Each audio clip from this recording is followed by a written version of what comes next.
Hello, welcome to the Morning Mortgage Minute, brought to you by Greentree Mortgage Services. I'm Shane Marzullo. And I'm Janelle Marzullo. Something's gone wrong with one of your clients. One of your employees that made a mistake, or maybe it was even you who messed up. Either way, you have a hopping mad person on your hands and a sinking feeling in your stomach. How do you deal with it, and what do you do to recover from it? Start by taking a step back from the situation. As tempting as it might be to dive headlong into the debate over who's at fault, stop and take a deep breath first. It's important to remember that your first move in an emotionally charged situation is to manage your own feelings before attempting to manage anyone else's. Think of the pre-flight safety announcements where the flight attendants instruct you to put your own oxygen mask on first before assisting others. In the midst of an argument, making a debate effort to speak a little softly and slowly for that person you're talking to. One strategy of handling a service failure is turning the situation around to have a face-to-face. Once a customer situation starts going south, make sure you stop relying on email or instant message or text message as your primary channel of communication. It's best, if anything, to make sure that at least they pick up the phone at minimum if you can't get that face-to-face interview with them. Also, once the solution is reached, by all means, send an email out to recap the whole discussion. That way it creates an electronic trail if needed. Another way to handle the situation is communicate caring. The famous saying by John C. Maxwell, "People don't care how much you know until they know how much you care," holds true.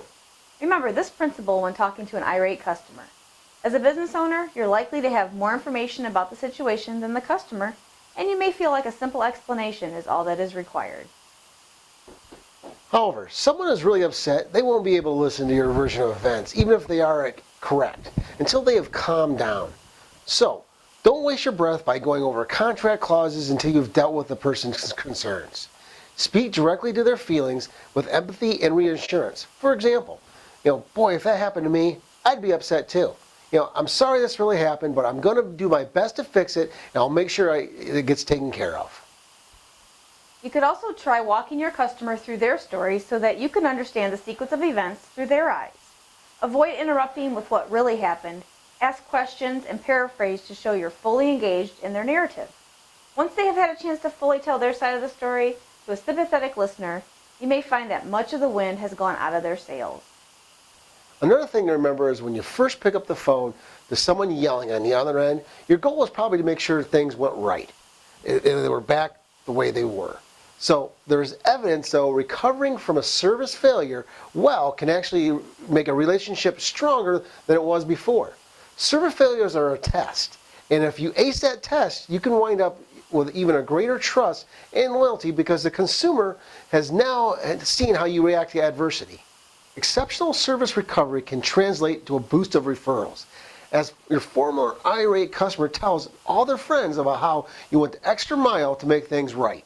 And whatever you agree to as a remedy, whether it be a refund or a freebie or a promise to fix the underlying cause of the problem, make sure to follow through. It's also a good idea to check in with your client after the refund, freebie, or fix has been delivered to re-emphasize that you value their relationship and are looking forward to the future. If you have a buyer looking to get pre-approved, have them contact Shane or I by clicking on the Contact Us link above. Also, feel free to share this video with your clients, associates, family, or friends. Check out the links below on how you can share our video with them. So what do you do to handle irate clients? Let us know. Comment below.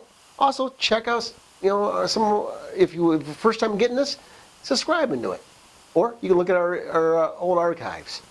I'm Shane Marzullo. And I'm Janelle Marzullo. We'll talk to you next time.